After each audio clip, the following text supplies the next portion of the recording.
L'heure de la vérité est venue, le départ de Rama et de ceux qui ont manipulé les résultats des élections n'est pas négociable, a déclaré à la foule le leader du Parti démocratique.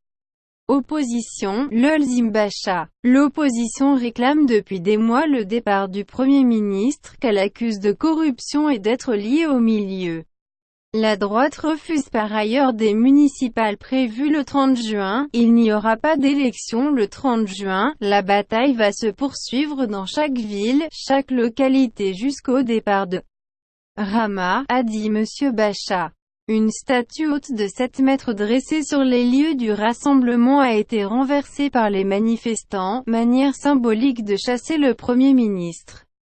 Les manifestants brandissaient des pancartes sur lesquelles était écrit notamment « Il n'y a pas d'élection sans l'opposition », ainsi que des drapeaux américains, allemands, albanais et de l'UE. Les ambassades des États-Unis et d'Allemagne en Albanie ont lancé jeudi soir et vendredi des appels invitant l'opposition à éviter tout incident.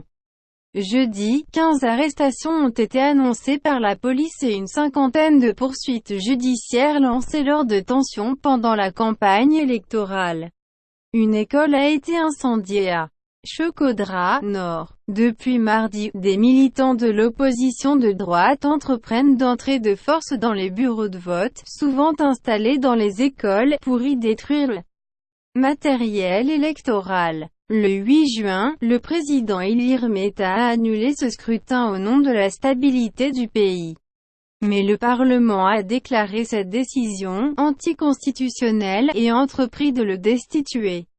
Décision qui devrait être validée par une cour constitutionnelle qui n'est plus fonctionnelle.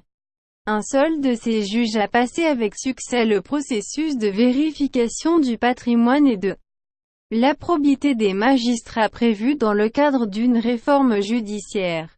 Les accusations contre le pouvoir ont redoublé cette semaine après la publication dans les médias d'écoutes téléphoniques entre des fonctionnaires et de hauts dirigeants socialistes, y compris EDI Rama.